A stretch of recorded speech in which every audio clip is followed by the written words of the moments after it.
الرحمن الرحیم نحمدہ ونصلی علی رسولہ الکریم اما بعد۔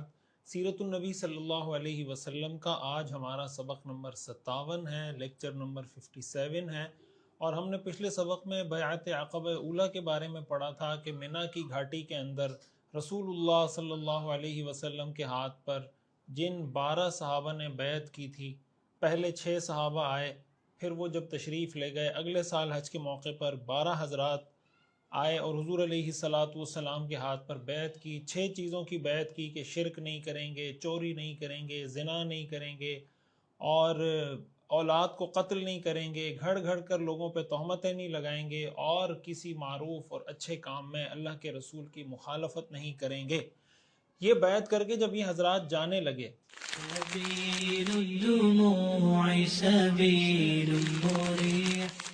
تو روایات میں آتا ہے کہ انہوں نے حضور علیہ الصلاۃ والسلام کے سامنے اپنی ایک ریکویسٹ رکھی، ایک درخواست رکھی کہ ہم یہ چاہتے ہیں کہ آپ ہمارے ساتھ اپنا کوئی ایسا نمائندہ بھیج دیں، ایسا نمائندہ ہمارے ساتھ بھیج دیں کہ جن کو آپ کی تعلیمات کے بارے میں تفصیلی علم ہو۔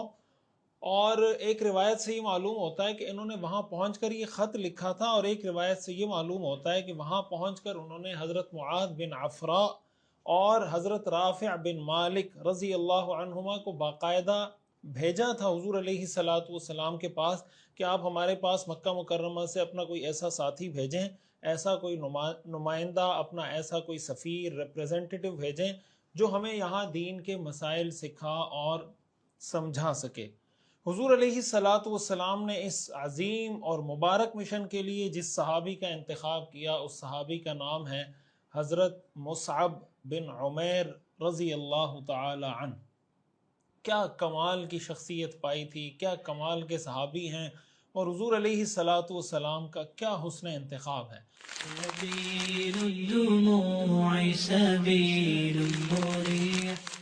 آپ جانتے ہیں کہ اسلام کے سب سے پہلے سفیر ہونے کا اعزاز حضرت جعفر بن ابی طالب رضی اللہ تعالی عنہ کو حاصل ہے، جنہوں نے حبشہ کے بادشاہ کے دربار میں اسلام کا مقدمہ جس بہترین انداز سے اور جن بہترین الفاظ میں پیش کیا تھا وہ ہم ہجرت حبشہ کے اسباق میں پڑھ چکے ہیں۔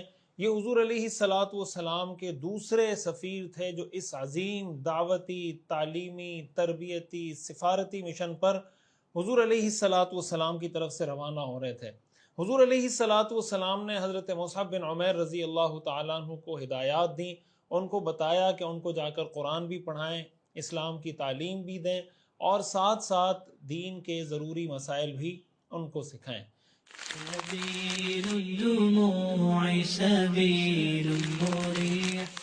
یہاں پر آگے بڑھنے سے پہلے میں مختصراً اس پر کچھ بات کرنا چاہوں گا کہ حضور علیہ الصلاۃ والسلام نے اس اہم مقصد کے لیے حضرت مصعب بن عمیر کا انتخاب کیوں کیا۔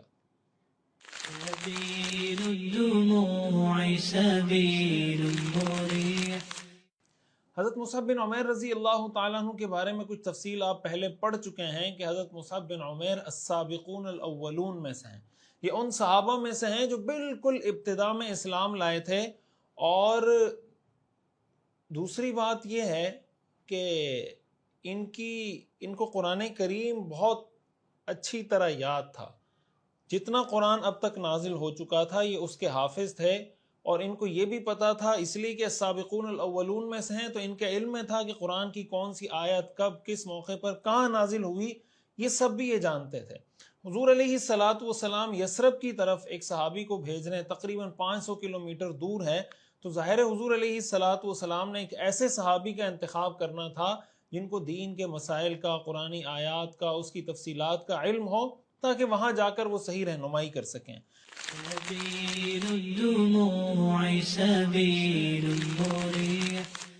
دوسری اہم وجہ جو سیرت نگاروں نے لکھی ہے کہ حضرت مصعب بن عمیر رضی اللہ تعالیٰ عنہ کی دوسری خصوصیت یہ ہے کہ یہ حبشہ کی طرف جو ہجرتیں ہوئی ہیں یہ دونوں ہجرتوں میں شریک ہیں، حبشہ کی پہلی ہجرت میں بھی شریک تھے، حبشہ کی دوسری ہجرت میں بھی شریک تھے، تو ان کا ایکسپوجر بھی تھا۔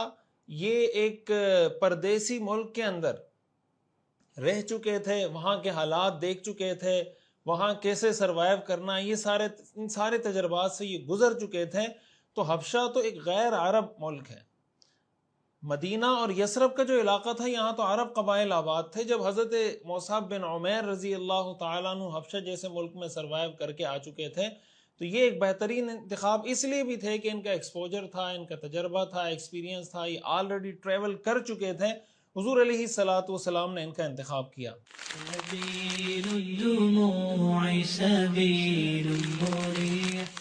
ایک اور اہم وجہ یہ ہے کہ حضرت مصعب بن عمیر رضی اللہ تعالیٰ عنہ خاندانی اعتبار سے بہت مضبوط خاندان سے تعلق رکھتے تھے.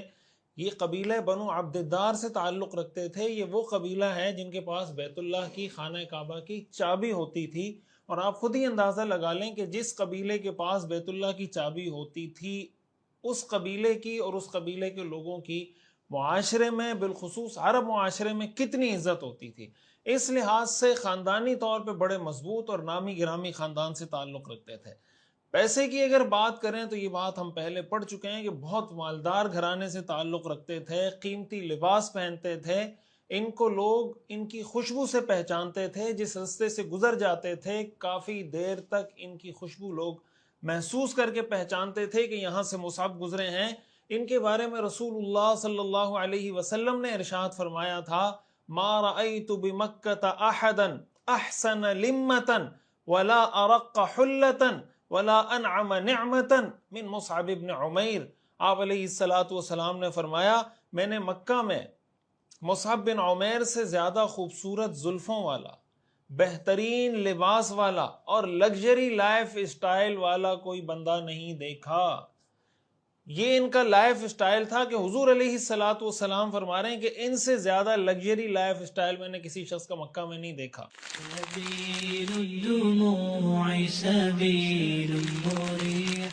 تو یہ مالی اعتبار سے بھی بہت مضبوط تھے، خاندانی اعتبار سے بھی مضبوط تھے. اگرچہ بعد میں جب یہ اسلام لے آئے، اسلام لانے کے بعد ان کو بہت قربانیاں دینی پڑی، ان کو گھر سے نکال دیا گیا. صحابہ کرام فرماتے ہیں کہ بھوک کی وجہ سے حضرت مصعب بن عمیر رضی اللہ تعالی عنہ کا بعض اوقات برا حال ہوتا تھا، یہاں تک کہ ان کی کھال خشکی کی وجہ سے پھٹنے لگی. خود بعض اوقات بھوک کی وجہ سے چل کر جانے کی ہمت نہیں ہوتی تو صحابہ ان کو اٹھا کر لے جاتے. لیکن بہرحال انسان کی جو تربیت ہوتی ہے وہ تو اس سے تبدیل نہیں ہوتی نا. جو ایک جس اسٹائل میں وہ جس نے زندگی گزاری ہوتی ہے، بات کرنے کا طریقہ، لوگوں سے ملنے کا سلیقہ، کس سے کیا بات کرنی ہے، اٹھنا بیٹھنا، ہر چیز وہ تو ایک بلٹ ان چیز ہو جاتی ہے انسان کی فطرت کے اندر. تو سیرت نگاروں نے یہ بات لکھی ہے کہ رسول اللہ صلی اللہ علیہ وسلم کے انتخاب کی وجوہات میں سے یہ ایک اہم وجہ ہے کہ حضور علیہ الصلاۃ والسلام نے ایک ایسے صحابی کا انتخاب کیا جو خاندانی اعتبار سے بھی بہت بڑے خاندان سے تعلق رکھتے تھے، مالی اعتبار سے بھی بہت بڑے خاندان سے تعلق رکھتے تھے، تاکہ مدینہ منورہ میں، یثرب میں وہ لوگ جو مالدار ہیں یا خاندانی طور پہ اپنے آپ کو بہت برتر سمجھتے ہیں، جب ان کے سامنے مصعب بن عمیر رضی اللہ تعالی عنہ جائیں تو وہ یہ کہہ کر انکار نہ کر سکیں کہ یار ہم تو اتنے بڑے خاندان کے، ہم ان کی بات کیوں سنیں. اس کا ہرگز مقصد یہ نہیں ہے کہ اگر کسی کا خاندان کسی سے نسبتاً کچھ کمزور ہے یا کوئی آدمی مالی اعتبار سے غریب ہے تو شریعت میں اس کی حیثیت کم ہے.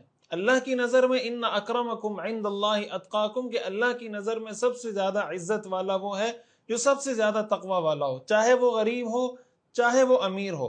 لیکن حضور علیہ الصلاۃ والسلام نے اس میں مخاطب کی نفسیات کا، اس کی سائیکی کا خیال رکھا ہے کہ جو سامنے والا ہے وہ تو مشرک ہے، وہ تو کافر ہے، وہ تو اپنی دنیاوی جو اس کے پاس معیارات ہیں، جو اس کا دنیاوی پیراڈائم ہے، جو اس کے دنیاوی سٹینڈرڈز ہیں، ان سے دیکھے گا. اگر وہ اس سٹینڈرڈ سے دیکھنے کی کوشش کرے کہ یار یہ تو میرے لیول کا آدمی نہیں، میں اس سے بات ہی نہیں کرتا، حضور علیہ الصلاۃ والسلام نے اس کا بھی خیال رکھا کہ ایسے صحابی کا انتخاب کیا جائے کہ اگر کوئی اس کو دنیاوی پیراڈائم سے دیکھنے کی کوشش کرے تو وہ اس وجہ سے ریجیکٹ نہ کرے کہ بھئی یہ میرے لیول کا نہیں ہے. یہ بھی رسول اللہ صلی اللہ علیہ وسلم کے انتخاب کی وجوہات میں سے یقیناً ایک اہم وجہ ہو سکتی ہے. ایک اور اہم وجہ، جیسے میں نے بتایا کہ حضرت مصعب بن عمیر رضی اللہ تعالیٰ عنہ نے قربانی دی، مال کی بھی قربانی دی، پروٹوکول کی بھی قربانی دی. مال کا میں نے آپ کو بتا دیا، پروٹوکول یہ تھا کہ خانہ کعبہ کی چابی ان کے پاس ہوتی تھی، لیکن جب والدین نے گھر سے نکال دیا، والدہ نے تو ظاہر ہے کہ وہ جو ان کو پروٹوکول ملنا تھا وہ اس کے اندر بھی یقیناً کمی آئی. تو ایک قربانی دینے والے صحابی ہیں، پھر السابقون الاولون میں سے ہیں، پھر جیسے میں نے بتایا ہجرت حبشہ 2 دفعہ انہوں نے کی ہے. تو ان حالات سے گزر کر جب انسان حالات سے گزرتا ہے نا تو گزر کر وہ کندن بن جاتا ہے. وہ پھر اس کے اندر جو میچورٹی آتی ہے، اس کا جو میچورٹی کا لیول ہوتا ہے، اس کے اندر جو پختگی ہوتی ہے، ظاہر ہے کہ وہ بہت کمال کی ہوتی ہے. اسی وجہ سے حضرت مصعب بن عمیر رضی اللہ تعالیٰ عنہ رسول اللہ صلی اللہ علیہ وسلم کے سفیر بن کر جب گئے ہیں تو انہوں نے وہاں جو عظیم کارنامے انجام دیے ہیں، آگے ہم اس کو پڑھیں گے تو آپ کو اندازہ ہوگا کہ حضور علیہ الصلاۃ والسلام کا انتخاب کتنا اعلیٰ تھا.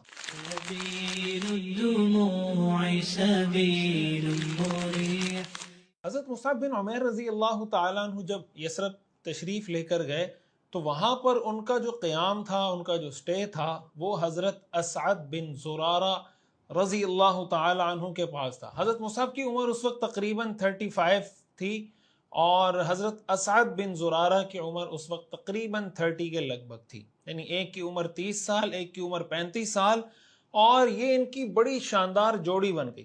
حضرت مصعب کی خصوصیت یہ تھی کہ یہ دین کے بڑے ماہر تھے، قرآن انہوں نے سیکھا ہوا تھا، قرآن کے حافظ تھے اور دینی مسائل جانتے تھے.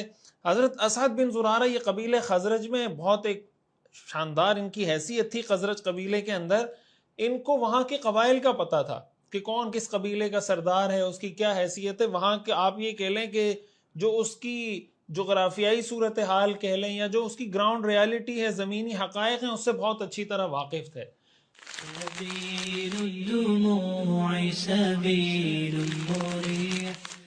ان دونوں کی گویا ایک جوڑی بن گئی، حضرت مصعب بن عمیر اور اسعد بن زرارہ رضی اللہ تعالی عنہما. اب ان دونوں نے وہاں پہنچ کر باہم مشاورت سے ڈسکس کر کے چیزوں کو، لوگوں کو دین کی طرف دعوت دینے کا آغاز کیا. حضرت مصعب بن عمیر رضی اللہ تعالیٰ عنہ وہاں پہنچ کر لوگوں کو نماز بھی پڑھاتے تھے، قرآن بھی سکھاتے تھے، پڑھاتے تھے، ساتھ ساتھ دین کی تبلیغ کے لیے گشت بھی کرتے تھے. جیسے آج کل ہم دیکھتے ہیں نا تبلیغی جماعت کے ساتھی جو گشت کر رہے ہوتے ہیں، گلیوں میں لوگوں سے مل رہے ہوتے ہیں. تو حضرت مصعب بن عمیر رضی اللہ تعالیٰ عنہ لوگوں سے گھر گھر جا کر، قبیلے کے پاس جا کر ملتے تھے. اس میں ظاہر ہے کہ جو گائیڈ تھے وہ حضرت اسعد بن زرارہ رضی اللہ تعالیٰ عنہ تھے. اچھا، حضرت اسعد بن زرارہ رضی اللہ تعالیٰ عنہ نے کمال یہ کیا کہ انہوں نے اس تبلیغ کے مشن کو صرف اپنے قبیلے تک محدود نہیں رکھا. کہ بھئی میں نے آپ کو بتایا تھا کہ اوس اور خزرج کے لوگوں کی آپس میں بہت شدید دشمنی تھی، لیکن حضرت اسعد بن زرارہ جب اسلام لا چکے تھے تو اسلام کی تعلیمات میں وہ ایسے اسلام کی تعلیمات میں اپنی دشمنی کو فراموش کر چکے تھے. تو وہ قبیلے اوس کے لوگوں کے پاس بھی جاتے تھے اور حضرت مصعب بن عمیر کو ملواتے تھے کہ یہ فلاں قبیلے کے سردار ہیں، آپ ان سے بھی ملیں. اچھا، اس کا فائدہ یہ ہوا کہ جب ملاقاتیں شروع ہوئی، گشت شروع ہوا، لوگوں سے ملاقاتیں شروع ہوئی، تو رفتہ رفتہ آہستہ آہستہ لوگ مسلمان ہونا شروع ہو گئے. روزانہ کبھی کوئی 1 2 3 4 لوگ اس طرح مسلمان ہونے لگے. تو کچھ ہی مہینے گزرے تھے کہ آپ یہ کہیں کہ مدینہ منورہ کے یثرب کے اکثر گھروں میں کوئی نہ کوئی بندہ مسلمان ہو چکا تھا. یعنی مدینہ منورہ میں اسلام بڑی تیزی سے پھیلنے لگا تھا.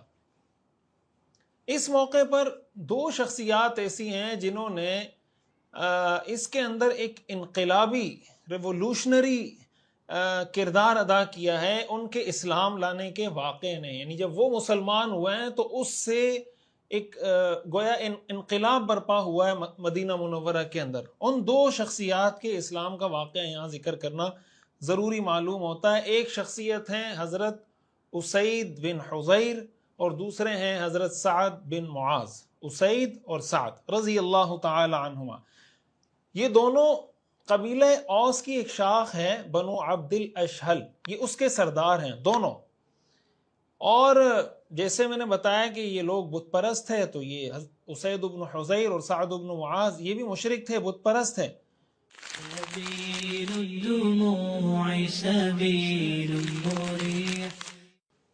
ان دونوں کو جب حضرت مصعب بن عمیر کی دعوتی سرگرمیوں کا پتہ چلا کہ اس طرح مکہ سے ایک شخص آیا ہوا ہے اور وہ لوگوں کو دعوت دے رہا ہے، دین کی طرف بلا رہا ہے، تو سعد بن معاذ نے اسید بن حضیر سے کہا کہ ہمارے علاقے میں یہ جو 2 شخص ہیں، مصعب اور اسعد بن زرارہ، یہ ہمارے جو سادہ لوگ ہیں ان کو بیوقوف بنا رہے ہیں. آپ انہیں میری طرف سے وارننگ دیں، یہاں آنے سے منع کریں، اور کہا کہ یہ میرے رشتہ دار ہیں، انہ لولا ان سعد بن زرارة منی حیث قد علمت کفیت ذلک.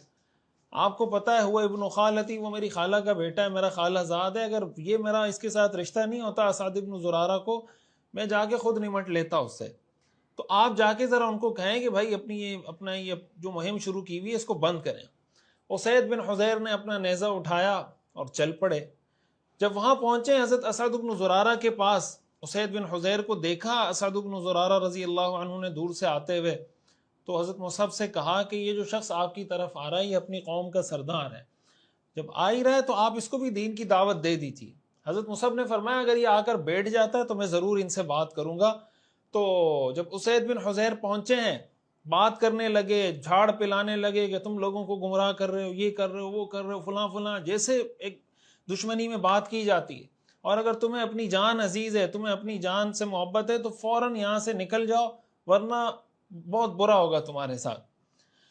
حضرت مصعب بن عمیر رضی اللہ تعالیٰ عنہ سنتے رہے. جب وہ خاموش ہوئے تو بہت ہی نرم لہجے میں ان سے کہا کہ اگر آپ تھوڑی دیر کے لیے ہمارے ساتھ بیٹھ جائیں، بیٹھ کر ہماری بات سنیں، اگر آپ کو ہماری بات سمجھ میں آ جاتی ہے تو قبول کر لیں، اگر سمجھ میں نہیں آتی تو پھر ہم آپ کو پریشان نہیں کریں گے، ہم چھوڑ دیں گے آپ کو پریشان کرنا.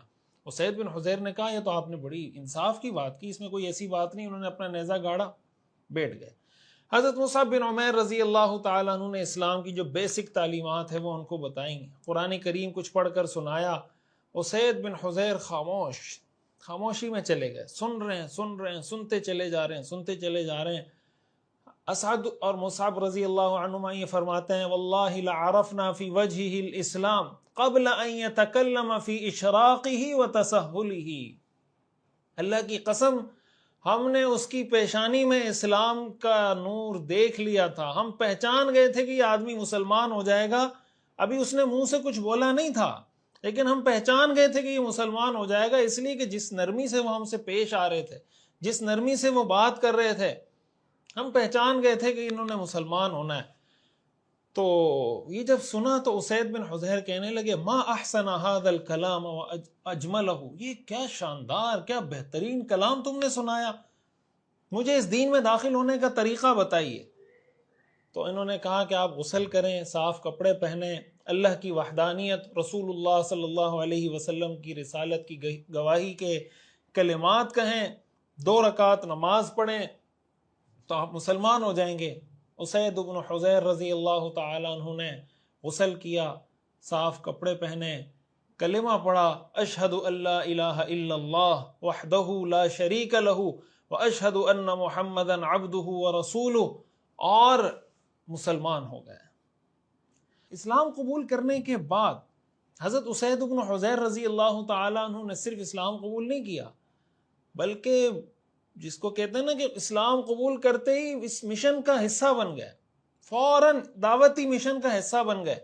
اور حضرت مصعب اور حضرت اسعد بن زرارہ سے کہنے لگے کہ ہمارے یہاں ایک اور شخص ہے، اس کی بڑی حیثیت ہے، بڑا نامی گرامی آدمی ہے، اگر وہ مسلمان ہو جاتا ہے نا تو اس کی پوری قوم اس کو دیکھ کے مسلمان ہو جائے گی، اتنی اس کی حیثیت ہے. آپ لوگ ایسا کریں اس کے پاس بھی جائیں، اس کو بھی دعوت دیں. اور ان کا نام ہے سعد بن معاذ. ایک اچھے دوست کی پہچان یہ ہوتی ہے کہ وہ اپنے دوسرے دوست کو اسلام کی طرف لاتا ہے. جس طرح حضرت اسید بن حضیر اپنے دوست سعد بن معاذ کو اسلام کی طرف لا رہے تھے، وہ دوسروں کے ذریعے بھی کوشش کرتا ہے، خود بھی کوشش کرتا ہے کہ یار میرا وہ فلاں دوست ہے، تم اس سے بھی ملو، اس سے بھی بات کرو. کچھ دوست ہوتے ہیں جو اپنے ایک دوست دوسرے دوست کو دین سے دور کر رہا ہے، نماز سے دور کر رہا ہے، بے حیائی کی طرف لے جا رہا ہے، فحاشی کی طرف لے جا رہا ہے، سود کی طرف لے جا رہا ہے، گناہ کے کام کی طرف لے جا رہا ہے، قتل کروا رہا ہے، گناہ کے کاموں میں مبتلا کر رہا ہے، کفر کی طرف، سیکولرزم کی طرف، لبرلزم کی طرف لے کر جا رہا ہے. ایک وہ دوست ہے جو اسید بن حضیر کے رستے پر چلتے ہوئے اپنے دوست کی فکر کرتا ہے کہ یار تم اس سے بھی ملو، اس کا بھی فائدہ ہوگا اور اس سے دین کا جو مشن ہے یہ بھی مضبوط ہوگا. یہی وجہ ہے قرآن کریم میں اللہ تعالیٰ نے 2 طرح کے دوستوں کا ذکر کیا ہے. ایک آیت میں اللہ تعالیٰ ارشاد فرماتے ہیں وَيَوْمَ يَعَضُّ الظَّالِمُ عَلَى يَدَيْهِ يَقُولُ يَا لَيْتَنِي اتَّخَذْتُ مَعَ الرَّسُولِ سَبِيلًا يَا وَيْلَتَى لَيْتَنِي لَمْ أَتَّخِذْ فُلَانًا خَلِيلًا کہ قیامت کے دن ظالم اپنا ہاتھ کاٹے گا اور کہے گا اے کاش میں نے فلاں کو دوست نہ بنایا ہوتا، کاش میں نے فلاں سے دوستی نہ کی ہوتی، کاش میں نے فلاں کی گیدرنگ کا پارٹ میں نہ بنا ہوتا۔ اور ایک آیت میں اللہ تعالیٰ فرماتے ہیں الاخلاء یومئذ بعضهم لبعض عدو الا المتقین، کہ جگری دوست قیامت میں ایک دوسرے کے دشمن ہوں گے سوائے متقین کے، کہ وہ قیامت میں بھی دوست ہوں گے۔ اگر آپ چاہتے ہیں کہ آپ کے دوستوں کے ساتھ آپ کی دوستی قیامت کے دن بھی برقرار رہے، اس کا طریقہ یہ ہے کہ دوست کو دوست کے لیے چاہیے کہ اس کے لیے آخرت کی کامیابی، آخرت اور حشر کی کامیابی کو پسند کرے۔ جب دوستوں کے درمیان اس طرح کی دوستی ہوگی، یہ دوستی ان کو قیامت کے دن بھی کام آئے گی اور یہ دوستی ان کی برقرار بھی رہے گی۔ حضرت اسید بن حضیر رضی اللہ تعالیٰ عنہ نے کہا کہ سعد بن معاذ کے پاس جائیں۔ آپ دیکھیں کہ حضرت اسید بن حضیر کو بھیجا سعد بن معاذ نے تھا کہ جا کے ذرا ان کو سمجھا کے اور وارننگ دے کر آؤ میری طرف سے۔ وہ مسلمان ہوئے تو بجائے اس کے کہ سعد بن معاذ اپنے دوست کے نمائندے بنتے، اسلام کے نمائندے بنے اور اسلام کا نمائندہ بن کر ان کو کہا کہ تم جا کے ان کو دعوت دو۔ یہ مائنڈ سیٹ چیک کریں ذرا صحابہ کرام رضوان اللہ علیہم مجمعین کی جو اسلام کے ساتھ ان کی جو ایفیلیشن تھی، ان کا جو تعلق تھا وہ کتنا گہرا تھا۔ کلمہ پڑھا اور کیسے پکے ٹھکے مسلمان ہو گئے۔ ہم تو مسلمان ہو کر، جدی پشتی نسلی مسلمان ہو کر بعض دفعہ اسلام کے نام سے شرما رہے ہوتے ہیں۔ اللہ تعالی ہمیں ہدایت عطا فرمائے۔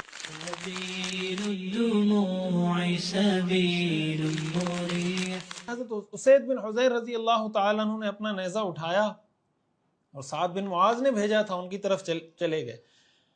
سعد بن معاذ اپنی قوم میں بیٹھے ہوئے ہیں اور دور سے دیکھ رہے ہیں کہ اسید بن حضیر آ رہے ہیں۔ جب دیکھا نا تو پہچان گئے کہ بھائی یہ بندہ کچھ تبدیل ہو کر آ رہا ہے۔ کہنے لگے احلف باللہ، میں اللہ کی قسم کھا کر کہتا ہوں، یہ سعد بن معاذ کہہ رہے ہیں اسید بن حضیر کے بارے میں، اپنے دوست کے بارے میں، احلف باللہ، میں اللہ کی قسم کھا کر کہتا ہوں، لقد جاءکم اسید بغیر الوجہ الذی ذهب به من عندکم، اسید جس چہرے کے ساتھ واپس آ رہا ہے یہ وہ چہرہ نہیں ہے جس چہرے کے ساتھ وہ یہاں سے گیا تھا۔ یعنی یہ جو آ رہا ہے تبدیل ہو کر آ رہا ہے، اس کے چہرے کے تاثرات، فیس ایکسپریشن بتا رہے ہیں کہ وہ اس مذہب پر باقی نہیں رہا ہے جس مذہب پر وہ پہلے تھا۔ پہنچے اسید بن حضیر سعد بن معاذ کے پاس، پوچھا سعد بن معاذ نے کیا ہوا، ان آدمیوں سے بات کی، کو سمجھایا۔ اسید بن حضیر کہنے لگے میں نے ان سے بات کی ہے لیکن ان کی گفتگو میں ایسی کوئی خطرناک بات مجھے نہیں ملی، لیکن میں نے انہیں پھر بھی منع کر دیا ہے اور ان کو کہہ دیا ہے کہ بھائی یہاں لوگوں کو پریشان نہ کریں۔ تو انہوں نے کہا کہ جیسے آپ کہیں گے ہم وہی کریں گے، لیکن تو میں ایک بات بتاتا ہوں، مجھے ایک بات پتہ چلی ہے کہ بنو حارثہ یہ قبیلہ ہے، بنو حارثہ کے کچھ لوگ ہیں جو اسعد بن زرارہ کو قتل کرنے کے لیے نکلے ہیں۔ اسعد بن زرارہ وہی ہیں جو حضرت مصعب بن عمیر اور ان کی جن کی جوڑی تھی، اور یہ ان کے خالہ زاد ہیں سعد بن معاذ کے۔ تو اسید نے سعد بن معاذ سے کہا کہ مجھے پتہ چلا ہے کہ بنو حارثہ کے کچھ لوگ اسد کو قتل کرنے نکلے ہیں، اور وہ قتل اس لیے کر رہے ہیں کہ ان کو یہ پتہ چلا ہے کہ یہ سعد بن معاذ کے خالہ زاد ہیں، تو وہ ان کو قتل کرنے کے لیے نکلے ہیں۔ تو اگر وہ یہ کرتے ہیں تو اس طرح کر کے تو وہ تمہارے ساتھ جو معاہدات ہیں ان کے وہ معاہدات میں بدعہدی کرنا چاہتے ہیں، معاہدہ توڑنا چاہتے ہیں۔ حضرت سعد بن معاذ نے یہ سنا تو جو ایک غیرت تھی، جو ایک قبیلے کا ایک تعلق ہوتا تھا، ایک دم اٹھے، اپنا نیزہ ہاتھ میں لیا اور وہاں سے روانہ ہو گئے۔ لیکن ساتھ ہی ساتھ حضرت اسید سے کہنے لگے کہ یار تو نے کوئی تسلی بخش جواب مجھے دیا نہیں، بھیجا میں نے کس کام کے لیے تھا، تم رپورٹ میرے پاس کیا پیش کر رہے ہو۔ اچھا، سعد بن معاذ رضی اللہ تعالیٰ عنہ پہنچ گئے۔ سعد بن معاذ رضی اللہ تعالیٰ عنہ جب وہاں پہنچے تو دیکھا کہ وہ دونوں بڑے سکون سے بیٹھے ہوئے اپنی گپ شپ بات چیت کر رہے ہیں۔ وہاں پہنچ کر ان کو اندازہ ہو گیا کہ یہ اسید بن حضیر نے یہ ایک چال چلی ہے، ایسا کوئی مسئلہ تھا نہیں جو انہوں نے کہا ہے کہ کوئی تمہیں ان کو قتل کرنے آ رہا ہے۔ یہ وہ بہرحال جب پہنچ گئے تھے تو انہوں نے کہا اب جب آ گیا ہوں تو بات کروں۔ تو انہوں نے اب کہا کہ بھائی تم نے یہاں کیا یہ شروع کر رکھا ہے، ہمارے لوگوں کو بے وقوف بنا رہے ہیں، اور آپ اپنا کوئی مشن لے کر آئے ہوئے ہیں، نہ کسی سے اجازت لی ہے نہ کوئی۔ تو حضرت مصعب بن عمیر رضی اللہ تعالیٰ عنہ یہ سنتے رہے ان کی ساری بات۔ اچھا، اسعد بن زرارہ نے حضرت مصعب کو بتا دیا ان کے بارے میں بھی کہ یہ جو شخص تمہارے پاس آئے یہ بھی اپنی قوم کا سردار ہے، اور یہ ایسا شخص ہے اگر یہ مسلمان ہو جاتا ہے نا تو ان کی پوری قوم مسلمان ہو جائے گی۔ حضرت مصعب بن عمیر رضی اللہ تعالیٰ عنہ نے فرمایا اوتقعد فتسمع، کیا آپ تھوڑی دیر کے لیے ہمارے پاس بیٹھنا پسند کریں گے؟ آپ ہماری بات سن لیں. فَإِن رَضِيتَ أَمْرًا رَغِبْتَ فِيهِ قَبِلْتَهُ، اگر آپ کو ہماری بات سمجھ میں آتی ہے تو قبول کر لیجئے. وَإِن كَرِهْتَهُ عَزَلْنَا عَنْكَ مَا تَكْرَهُ، اور اگر آپ کو ہماری بات سمجھ میں نہیں آتی تو پھر ہم آپ کو پریشان نہیں کریں گے. سعد بن معاذ نے کہا کہ بات ٹھیک ہے، بات سننے میں کرنے میں تو کوئی حرج کی بات نہیں ہے. نیزہ گاڑا، بیٹھ گئے وہاں پہ. حضرت مصعب بن عمیر رضی اللہ تعالیٰ عنہ نے اپنے معمول کے مطابق اسلام کی تعلیمات پیش کی، قرآن پڑھ کر سنایا. اور علامہ ذہبی رحمۃ اللہ علیہ نے یہ بات لکھی ہے کہ حضرت مصعب بن عمیر نے سورۃ الزخرف کی جو ابتدائی آیات ہیں وہ تلاوت کر کے سنائیں.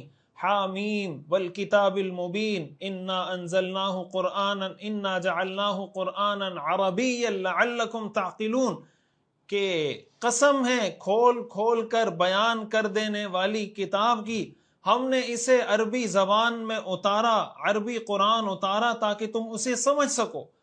یہ آیات سورۃ الزخرف کی حضرت مصعب نے تلاوت کی. تو ان کے بارے میں بھی حضرت اسعد اور حضرت مصعب فرماتے ہیں عرفنا واللہ فی وجہہ الاسلام قبل ان یتکلم، اللہ کی قسم ان کی گفتگو کرنے سے پہلے ہم پہچان گئے تھے کہ انہوں نے بھی مسلمان ہونا ہے. ان پہ جو ہم نے دیکھا نا قرآن جس طرح ان پہ اثر انداز ہوتا جا رہا تھا. سعد بن معاذ نے کہا وہی بات کہ ذرا مجھے بتائیں کہ اگر کوئی اسلام میں داخل ہونا چاہے تو اس کا طریقہ کیا ہے؟ تو انہوں نے بتایا کہ آپ غسل کریں، پاک کپڑے پہنیں، اللہ کی وحدانیت اور حضرت محمد مصطفیٰ صلی اللہ علیہ وسلم کی رسالت کی گواہی دیں، 2 رکعت نماز پڑھیں. حضرت سعد نے فرمایا میں تیار ہوں. غسل کیا، کپڑے تبدیل کیے، کلمہ پڑھا، اشہد ان لا الہ الا اللہ وحدہ لا شریک لہ واشہد ان محمدا عبدہ ورسولہ، اور دائرہ اسلام میں داخل ہو گئے. سبحان اللہ. ایک طرف حضرت اسید بن حضیر، پھر اسید بن حضیر نے اپنے دوست کی، جس دوست نے کسی خاص مشن سے بھیجا تھا لیکن وہ ان کے مشن کا حصہ بننے کے بجائے اسلام کے مشن کا حصہ بنے اور اپنے دوست کو بھی اسلام کے مشن کا حصہ بنا دیا. اور حضرت سعد بن معاذ رضی اللہ تعالیٰ عنہ نے، جیسے اسد بن زرارہ نے کہا تھا نا کہ یہ ایسا شخص ہے مسلمان ہو گیا، پوری قوم مسلمان ہو جائے گی دیکھ کر، انہوں نے اپنا نیزہ اٹھایا، چل کر حضرت اسید بن حضیر کے پاس پہنچے، ان کو ساتھ لیا، قوم کے پاس پہنچے. اچھا، قوم کے لوگوں نے جب سعد بن معاذ کو دیکھا تو انہوں نے بھی وہی بات کی کہ نحلف باللہ لقد رجع الیکم سعد بغیر الوجہ الذی ذہب بہ من عندکم، اللہ کی قسم کھا کر ہم کہتے ہیں کہ سعد جس چہرے کے ساتھ گیا تھا اس چہرے کے ساتھ واپس نہیں آیا. جب حضرت سعد بن معاذ وہاں پہنچے تو سوال کیا، اے بنو عبد الاشہل کے لوگوں، تمہاری میرے بارے میں کیا رائے ہے؟ قبیلے کے لوگوں نے جواب دیا، آپ ہمارے بہترین سردار ہیں، بہترین سوچ کے مالک ہیں، آپ کی لیڈرشپ بہت ہی ایکسٹرا آرڈینری اور بے مثال ہے. حضرت سعد نے فرمایا جب تمہیں مجھ پر اتنا یقین اور اتنا اعتماد اور بھروسہ ہے تو اب میری بات سنو. ان کلام رجالکم ونسائکم علی حرام حتی تؤمنوا باللہ وبرسولہ، تمہارے مردوں اور تمہاری عورتوں سے بات کرنا مجھ پر حرام ہے اگر تم اللہ اور اللہ کے رسول پر ایمان نہیں لاتے. یعنی اگر تم مسلمان نہیں ہوتے، آج سے میرا تمہارا بائیکاٹ، تم سے بات کرنا میرے لیے حرام. اب جب قوم کے لوگوں نے یہ بات سنی تو میں نے بتایا کہ ان کی ایک شخصیت تھی، پرسنالٹی تھی، قوم پر ایسا اثر ہوا. سیرت کی کتابوں میں، تاریخ کی کتابوں میں یہ بات موجود ہے کہ شام تک ان کے قبیلہ بنو عبد الاشہل کے تمام لوگ اسلام قبول کر چکے تھے، پورا کا پورا قبیلہ اسلام میں داخل ہو چکا تھا. یہ تھی حضرت سعد بن معاذ رضی اللہ تعالیٰ عنہ کی شخصیت اور یہ تھی ان کی اپنے قبیلے کے اندر حیثیت.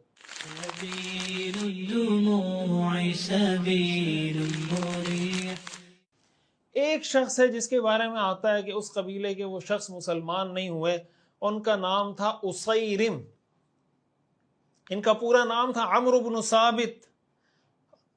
یہ غزوہ احد کے موقع پر بعد میں جا کے مسلمان ہوئے، اس موقع پہ مسلمان نہیں ہوئے، اور مسلمان ہوتے ہی جہاد میں کے میدان میں پہنچے، اللہ کے دشمنوں سے اللہ کی راہ میں لڑتے لڑتے لڑتے لڑتے شہید ہو گئے. رسول اللہ صلی اللہ علیہ وسلم نے ان کے بارے میں خوشخبری دی کہ اسیرم جنتی ہیں.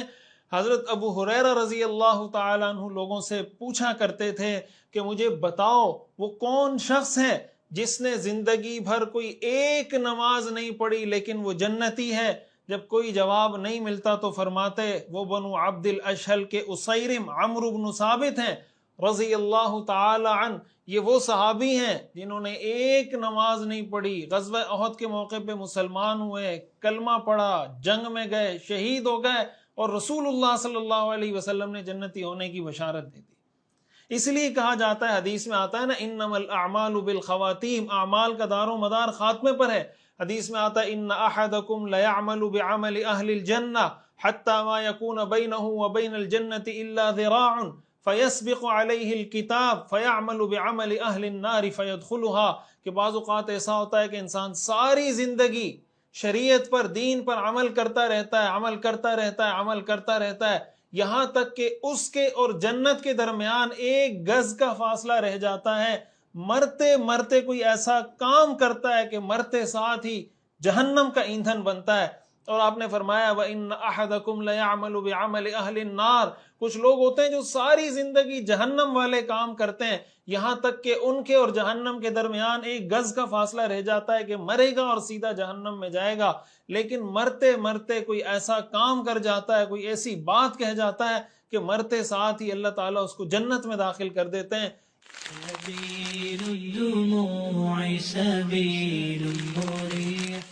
اسی لیے حدیث میں ہمیں حسن خاتمہ کی، اچھا خاتمہ مانگنے کی دعا بتائی گئی ہے کہ اللہ تعالیٰ سے حسن خاتمہ کی دعا کیا کریں کہ یا اللہ ہمارا خاتمہ ایمان پر فرما، یا اللہ ہماری موت ایمان پر فرما. رسول اللہ صلی اللہ علیہ وسلم نے فرمایا انما الاعمال بالخواتیم، اعمال کا دار و مدار خاتمے پر ہے. اگر انسان ساری زندگی اچھے کام کرتا رہے لیکن خدا نخواستہ مرتے وقت کوئی کفریہ کلمہ زبان سے کہہ دے تو جہنم میں جائے گا. اور اگر انسان ساری زندگی کفر کرتا رہے، مرتے وقت کلمہ توحید، اللہ کی وحدانیت، رسول اللہ صلی اللہ علیہ وسلم کی رسالت کی گواہی زبان سے دے دے، دل سے اس کو مان لے، مرتے ساتھ ہی جنت میں چلا جائے گا. اس لیے مسلمان کو کبھی مطمئن نہیں ہونا چاہیے، اتنا ٹینشن میں بھی نہیں ہونا چاہیے کہ انسان مایوس ہونے لگے، لیکن اتنا مطمئن بھی نہیں ہونا چاہیے کہ اب میں مسلمان ہو گیا، مجھے کسی ٹینشن کی ضرورت نہیں.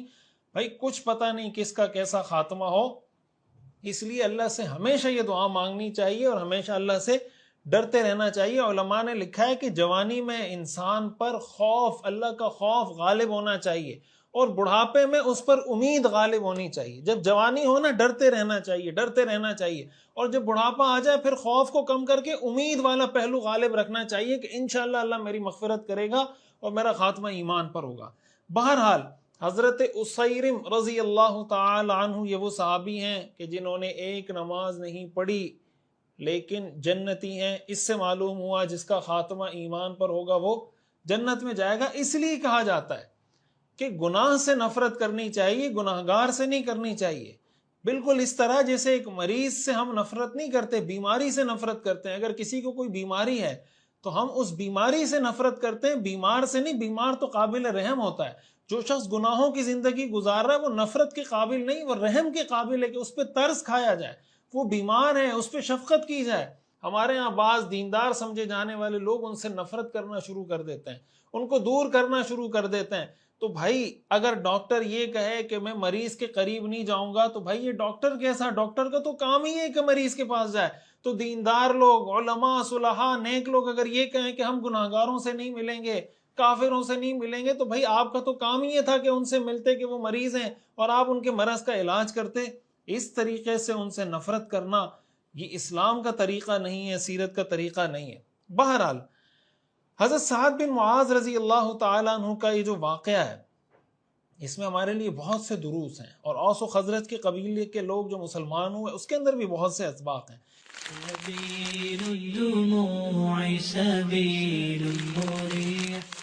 دیکھیں حضرت سعد بن معاذ رضی اللہ تعالیٰ عنہ نے یہاں پر ان کو دعوت کیسے دی اپنے قبیلے کو؟ کہا کہ اگر تم میری بات نہیں مانتے تم سے بات کرنا حرام. یعنی ڈائریکٹ بالکل دعوت دی کہ یا تو میری بات مانو، نہیں مانتے تو بس میرا تمہارا تعلق ختم. اس سے یہ معلوم ہوتا ہے کہ بعض اوقات کوئی بات نرمی سے سمجھائی جائے تو سمجھ میں نہیں آتی، لیکن اگر وہی بات سختی سے سمجھائی جائے تو سمجھ میں آ جاتی۔ یہ ایک اہم میسج، اہم پیغام ہے۔ بعض لوگوں کو اس چیز کا ہیضہ ہوتا ہے کہ نہیں ہمیشہ نرمی، بعض لوگوں کا یہ مزاج ہوتا ہے کہ ہمیشہ سختی۔ اسلام اعتدال کا درس دیتا ہے، وَكَذَلِكَ جَعَلْنَاكُمْ أُمَّةً وَسَطًا، یہ متوسط درمیانی اعتدال پسند امت اللہ نے بنائی ہے۔ بعض اوقات نرمی کرنی پڑتی ہے، بعض اوقات سختی کرنی پڑتی ہے۔ جب نرمی کا موقع ہو تو سختی سے کام نہیں چلانا چاہیے، سختی کا موقع ہو تو نرمی سے کام نہیں چلانا چاہیے۔ رسول اللہ صلی اللہ علیہ وسلم کی سیرت و سنت سے بھی ہمیں یہ بات معلوم ہوتی ہے۔ مشہور حدیث ہے، آپ سب نے سن رکھی ہے بار بار، کہ مروا اولادکم بالصلاۃ وہم ابناء سبع، کہ جب بچے 7 سال کے ہوں تو ان کو نماز کا حکم دو، واضربوہم علیہا وہم ابناء 10، 10 سال کے ہو جائیں نماز نہ پڑھیں تو ان کو سزا دو۔ کیا مطلب؟ 7 سال میں نرمی والا رویہ ہونا چاہیے، 10 سال میں سختی والا رویہ ہونا چاہیے، مطلب کبھی نرمی کبھی گرمی۔ اب کہاں نرمی ہونی چاہیے کہاں گرمی ہونی چاہیے، اس کا تعلق ماحول سے ہوتا ہے، سامنے والے شخص سے ہوتا ہے، اس کی اور آپ کی حیثیت سے ہوتا ہے، اس بات سے ہوتا ہے کہ اس بات کی شدت کتنی ہے، انٹینسٹی کتنی ہے، وہ فرض کام ہے، واجب ہے، سنت ہے، مستحب ہے۔ بہت ساری چیزیں ریلیٹ کر کے آدمی بھی فیصلہ کرنے کے قابل ہوتا ہے کہ اب آیا مجھے سختی کرنی چاہیے یا نہیں کرنی چاہیے۔ قرآن کریم میں جو اللہ تعالیٰ نے ارشاد فرمایا، ادع الی سبیل ربک بالحکمت والموعظۃ الحسنہ، کہ اپنے رب کے راستے کی طرف حکمت کے ساتھ، وزڈم کے ساتھ اور اچھی نصیحت کے ذریعے دعوت دو۔ حکمت کا کیا مطلب؟ حکمت کا یہی مطلب ہے کہ کہاں کس موقع پر کیا بات کس انداز سے کس طریقے سے کرنی چاہیے۔ جب یہ طریقہ انسان کو آ جائے تو اللہ تعالیٰ اس کی بات میں اثر ڈال دیتے ہیں۔ اس لیے یہ بات اساتذہ کو بھی سمجھنی چاہیے، والدین کو بھی سمجھنی چاہیے، شیخ اور پیر کو بھی سمجھنی چاہیے، سب کو سمجھنی چاہیے کہ بھائی کہاں پر نرمی رکھنی ہے، کہاں پر سختی۔ کا مطلب یہ نہیں ڈنڈا اٹھا کے مارنا شروع کر دیں۔ یہ جیسے انہوں نے کہا کہ بھائی میں تم سے بات نہیں کروں گا اگر تم مسلمان نہیں ہوتے، وہ مسلمان ہو گئے۔ بعض اوقات جب اولاد کی تربیت کی جاتی ہے تو اولاد کو اتنا لاڈ اتنا پیار دیا جاتا ہے کہ ان کی ہر ڈیمانڈ پوری کی جا رہی ہے، مجھے یہ چاہیے وہ چاہیے فلاں چاہیے۔ اب یہ نہیں دیکھا جا رہا کہ بھئی اس کی یہ ڈیمانڈ پوری کرنے سے اس کو فائدہ ہو رہا ہے یا نقصان ہو رہا ہے۔ اگر کوئی مفید چیز وہ ڈیمانڈ کر رہا ہے، 100 بسم اللہ آپ لے کے دے سکتے ہیں، لے کے دیں۔ لیکن اگر کوئی ایسی چیز ہے جس سے اس کو نقصان ہو رہا ہے، اب وہ ہر وقت موبائل میں ہاتھ لے کے بیٹھا ہوا ہے، ٹک ٹاک پہ لگا ہوا ہے، ٹائم ضائع کر رہا ہے، لیکن آپ کہہ رہے ہیں کہ چلو یار بچہ خوش ہو جائے گا، بھئی آپ کو سختی کرنی پڑے گی۔ تو رسول اللہ صلی اللہ علیہ وسلم کی سیرت سے اور صحابہ کرام کی سیرت سے ہمیں یہ چیز بھی سیکھنے کو ملتی ہے۔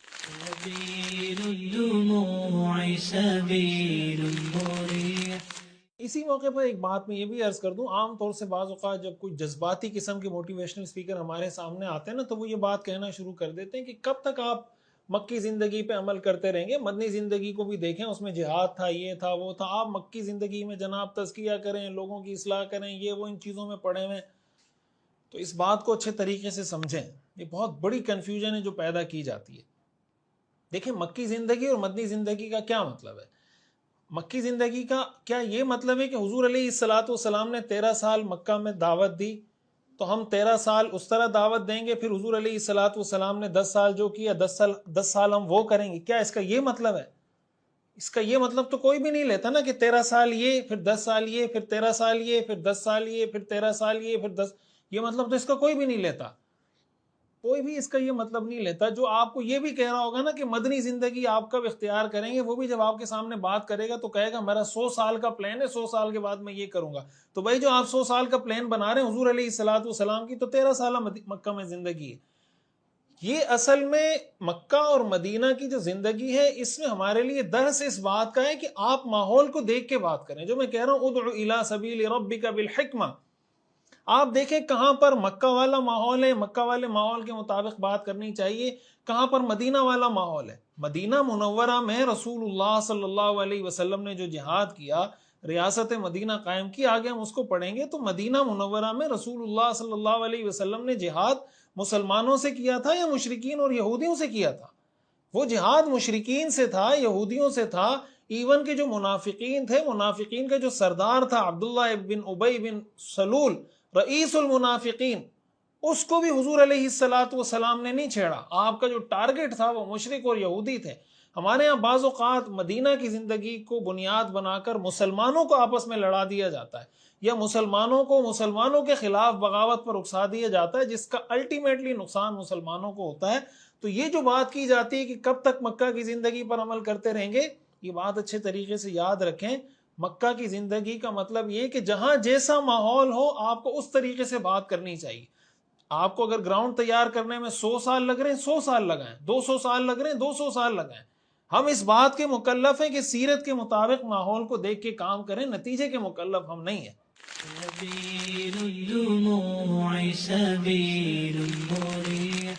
اب ہم آتے ہیں اس بات کی طرف کہ مدینہ منورہ میں اسلام پھیلنے کے اسباب کیا تھے، اور اوس و خزرج کے لوگوں کا اسلام کی طرف اتنا جلدی آنا، اس کے پیچھے کیا اسباب ہیں. علماء نے، سیرت نگاروں نے احادیث کی روشنی میں اس کی مختلف وجوہات لکھی ہیں. سبيل الدموع سبيل مريح.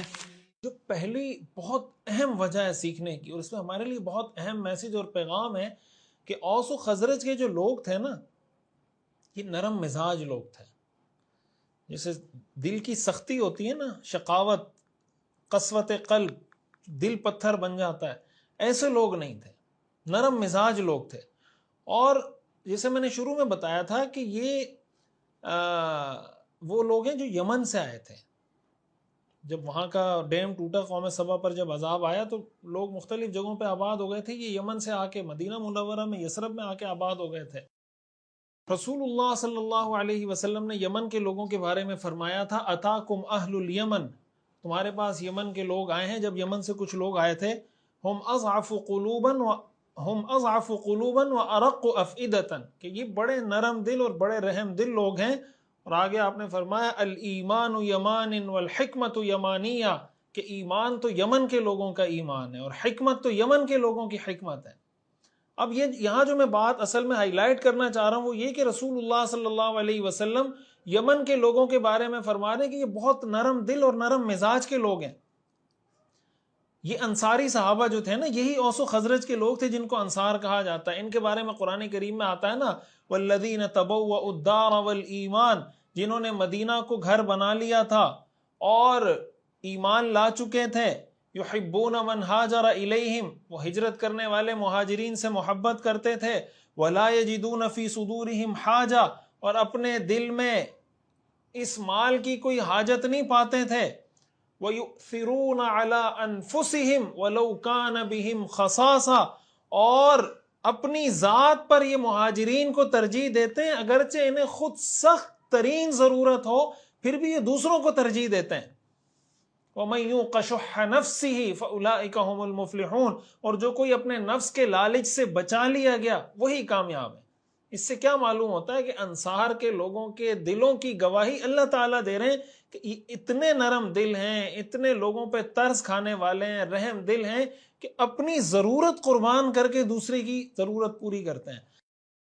اپنے مفادات کو، اپنے انٹرسٹ کو قربان کر کے دوسروں کو فائدہ پہنچانے کی کوشش کرتے ہیں. اس سے پتہ چلا کہ انسان اگر یہ چاہتا ہے کہ میں حق بات قبول کرنے والا بنوں تو اس کے مزاج میں سختی مزاج میں نہیں ہونی چاہیے، تکبر نہیں ہونا چاہیے. تکبر حق بات قبول کرنے میں سب سے بڑی رکاوٹ ہے. تکبر کی ڈیفینیشن ہی یہ ہے. رسول اللہ صلی اللہ علیہ وسلم نے ایک موقع پر جب صحابہ اکرام رضوان اللہ علیہم اجمعین کے سامنے یہ فرمایا، لا يدخل الجنت من كان في قلبه مثقال ذرة من الكبر، کہ وہ شخص جنت میں داخل نہیں ہوگا جس کے دل میں رائی کے برابر تکبر ہوگا. تو صحابہ نے فرمایا، یا رسول اللہ، ہم میں سے ہر آدمی یہ چاہتا ہے کہ میرے کپڑے اچھے ہوں، میرے جوتے اچھے ہوں. رسول اللہ صلی اللہ علیہ وسلم نے فرمایا، تکبر اس کو نہیں کہتے. پھر آپ نے تکبر کی ڈیفینیشن کی، غمط الناس وبطر الحق، لوگوں کو کم سمجھنا، کمتر سمجھنا، حقیر سمجھنا اور حق بات کو ٹھکرا دینا، یہ تکبر کہلاتا ہے. قرآن کریم میں اللہ تعالیٰ نے ارشاد فرمایا، وَإِذَا قِيلَ لَهُ اتَّقِ اللَّهَ أَخَذَتْهُ الْعِزَّةُ بِالْإِثْمِ فَحَسْبُهُ جَهَنَّمْ، جب اس کو کہا جاتا ہے کہ اللہ سے ڈر تو اس کو اس کی عزت، اس کا جو تکبر ہے وہ حق بات قبول کرنے سے منع کر دیتا ہے. اللہ تعالیٰ فرماتے ہیں فَحَسْبُهُ جَهَنَّمْ، تو جہنم ہی اس کو کافی ہے. حضرت عبداللہ ابن مسعود رضی اللہ تعالیٰ عنہ کا قول ہے، امام قرطبی رحمہ اللہ نے یہ قول اسی آیت کے ذیل میں تفسیر قرطبی میں ذکر کیا ہے.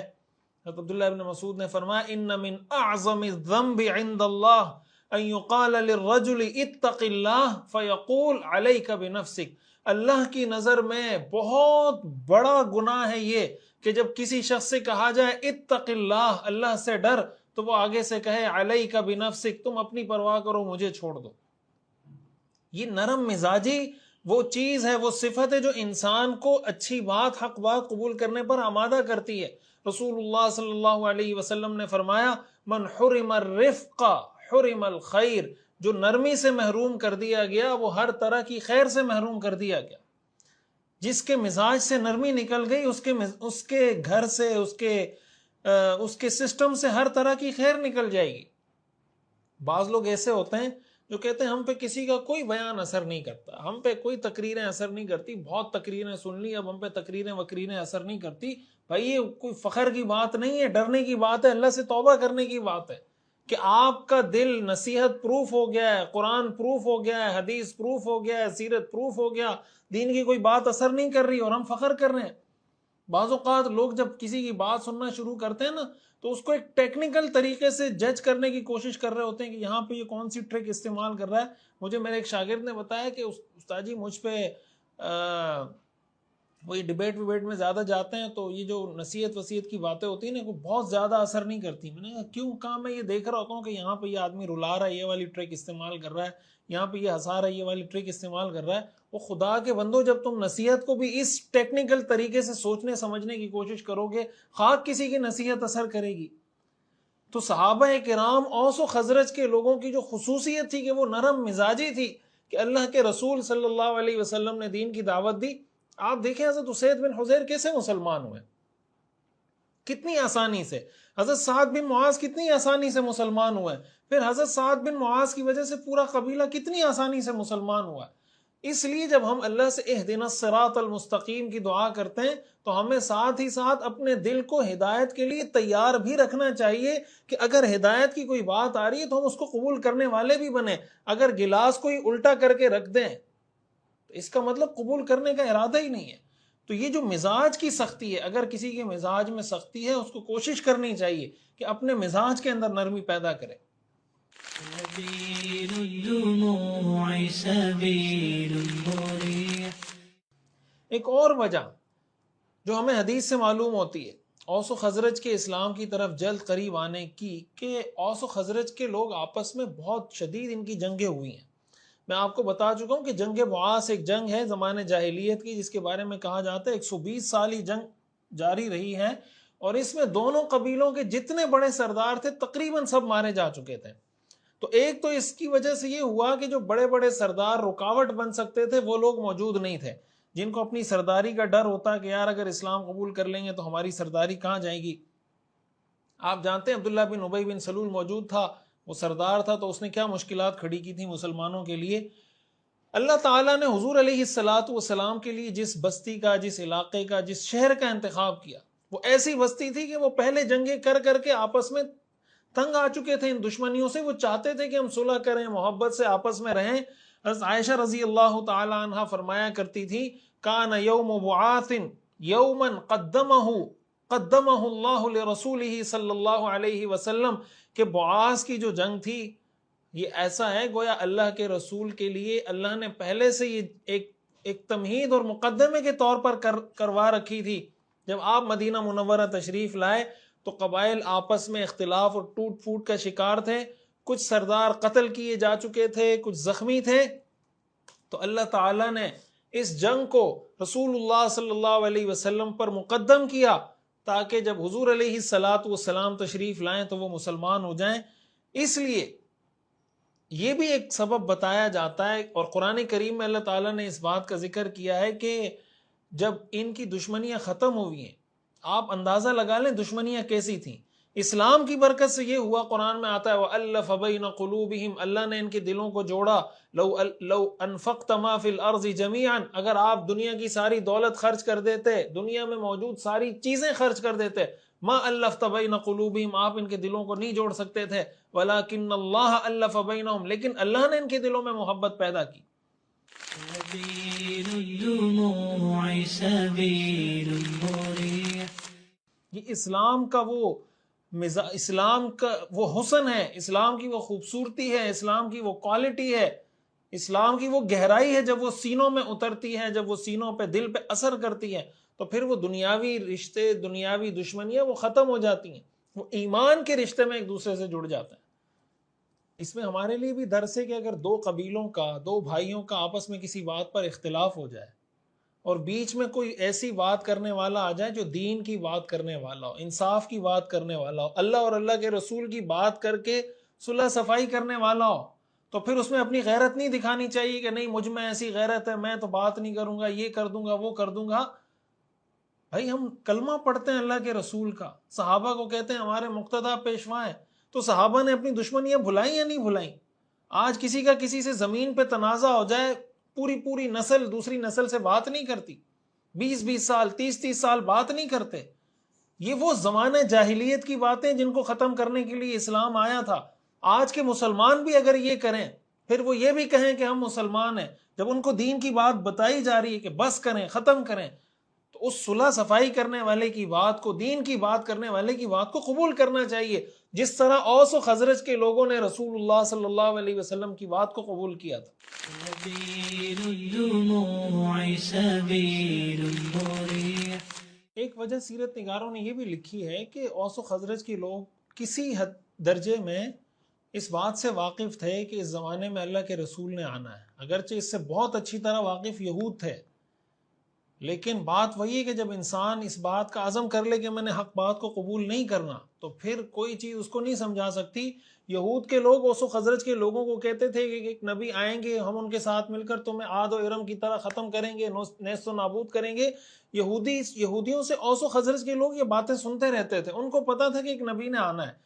قریش کے لوگوں کے ساتھ اگر اوس و خزرج کو کمپیئر کریں تو قریش کے لوگوں کے پاس ایسی رپورٹیں یا ایسی معلومات کم تھیں، اوس و خزرج کے پاس یہ معلومات زیادہ اس لیے تھی کہ اوس و خزرج یہودیوں کے بیچ میں رہتے تھے، تو قریش کے لوگوں کو چونکہ اس کی معلومات نہیں تھی اور اوس و خزرج کے لوگوں کو کسی درجے میں معلومات تھی، تو ان کے سامنے جب پیغام آیا تو ان کے ذہن میں وہ ساری پکچر، وہ ساری جو فلم وہ گھومنے لگی، تو وہ اسلام کی طرف آ گئے۔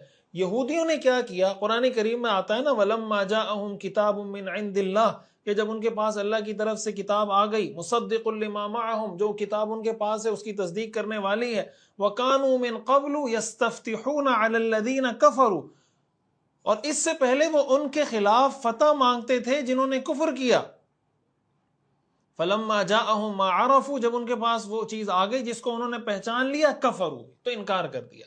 فَلَعْنَةُ اللَّهِ عَلَى الْكَافِرِينَ، تو ایسے کافروں پہ اللہ کی لعنت۔ یہ وہ چیز ہے جو انسان کو ہدایت کے راستے سے روک دیتی ہے۔ تو بہرحال ایک سبب یہ بھی لکھا ہے کہ کسی حد تک ان کو معلومات تھیں، تو ان کا دین کی طرف آنا وہ زیادہ آسان تھا بنسبت قریش کے لوگوں کے۔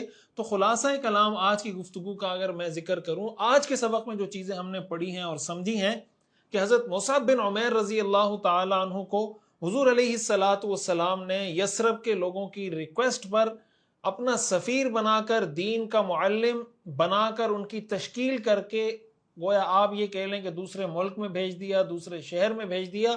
حضرت مصعب بن عمیر رضی اللہ تعالی عنہ نے وہاں حضرت اسعد بن زرارہ کے ساتھ مل کر دین کی تبلیغ، دین کی دعوت دینا شروع کی، نماز پڑھانا شروع کی، قرآن کی تعلیم دینا شروع کی، اور ایک ٹرننگ پوائنٹ جو مدینہ منورہ میں اسلام کے پھیلنے کے لیے بنا، وہ دو صحابہ اکرام کا ایمان تھا، ایک حضرت اسید بن حضیر، ایک حضرت سعد بن معاذ رضی اللہ عنہما، اور پھر حضرت سعد بن معاذ کی وجہ سے ان کا پورا قبیلہ مسلمان ہوا اور مدینہ منورہ کے اندر اسلام کی بہاریں نظر آنے لگی۔ آگے ہم پڑھیں گے کہ پھر کس طرح حضور علیہ السلام کے لیے مدینہ منورہ آنے کی راہ ہموار ہوئی، اور یہ بھی اس میں ہمارے لیے سبق ہے کہ حضور علیہ السلام مدینہ منورہ تشریف لے جانے سے پہلے کس طرح وہاں کے لیے گراؤنڈ تیار کر رہے ہیں، پہلے کیسے ماحول بنا رہے ہیں، حضرت مصعب بن عمیر کو بھیج کر، پھر حضرت مصعب بن عمیر بعد میں دوبارہ تشریف لائے، اس کی تفصیل انشاءاللہ ہم اگلے اسباق میں پڑھیں گے۔ اللہ تعالی ہمیں سمجھنے کی اور عمل کرنے کی توفیق عطا فرمائے۔ وآخر دعوانا ان الحمدللہ رب العالمین۔ آج کے سبق سے متعلق کچھ سوالات میں آپ کے سامنے رکھتا ہوں، آپ نے کمنٹ میں ان سوالوں کے جواب دینے ہیں، اور اگر جواب نہ آئے تو کوشش کریں اس کو دوبارہ سنیں، ریوائز کر کے دوبارہ اس کو سننے کی کوشش کریں، اور پھر جواب کمنٹ میں ضرور لکھیں۔ حضور علیہ السلام نے دین سکھانے کے لیے مدینہ منورہ کس صحابی کو بھیجا تھا؟ حضرت اسعد بن زرارہ رضی اللہ عنہ، حضرت اسید بن حضیر رضی اللہ عنہ، حضرت مصعب بن عمیر رضی اللہ عنہ۔ وہ کون سے صحابی ہیں جنہوں نے ایک نماز بھی نہیں پڑھی اور جنتی ہیں؟ حضرت جابر رضی اللہ عنہ، حضرت سعید بن زید رضی اللہ عنہ، حضرت اسیرم عمرو بن ثابت رضی اللہ عنہ۔ حضرت اسعد بن زرارہ رضی اللہ تعالی عنہ کس قبیلے سے تعلق رکھتے تھے؟ خزرج، اوس۔ حضرت سعد بن معاذ رضی اللہ تعالی عنہ کس قبیلے سے تعلق رکھتے تھے؟ اوس، خزرج۔ حضرت اسید کے اسلام لانے کے بعد ان کے کردار سے ہمیں کیا سبق ملتا ہے؟ اچھا دوست وہ ہوتا ہے جو آپ کو اچھی بات اور اسلام کی طرف لانے کی کوشش کرے۔ اچھا دوست وہ ہوتا ہے جو آپ کی ہاں میں ہاں ملائے۔ اچھا دوست وہ ہوتا ہے جو صرف آپ کی عزت کرتا ہے۔ حضرت سعد بن معاذ رضی اللہ تعالیٰ عنہ نے اپنے قبیلے کو اسلام کی دعوت دی، اس میں ہمارے لیے کیا سبق ہے؟ بعض اوقات دین کی بات سخت لہجے میں کرنے سے فائدہ ہوتا ہے۔ دین کی بات ہمیشہ نرم انداز میں کرنی چاہیے۔ حضرت مصعب بن عمیر رضی اللہ تعالیٰ عنہ کے انتخاب کی کوئی خاص وجوہات تھیں؟ جی ہاں، جی نہیں۔ حضرت مصعب بن عمیر رضی اللہ تعالیٰ عنہ کا قیام یثرب میں کس کے ہاں تھا؟ حضرت سعد بن معاذ، حضرت اسید بن حضیر یا حضرت اسعد بن زرارہ رضی اللہ عنہ؟ حق بات قبول کرنے میں نرم مزاجی کام آتی ہے یا مزاج کی سختی؟ نرم مزاجی، سختی۔ کیا آپ بھی ان صحابہ کرام کے نقش قدم پر چلتے ہوئے اب لوگوں کو سیرت النبی صلی اللہ علیہ وسلم کی طرف متوجہ کرنے کی کوشش کریں گے؟ جی ہاں، جی نہیں۔ وآخر دعوانا ان الحمد للہ رب العالمین۔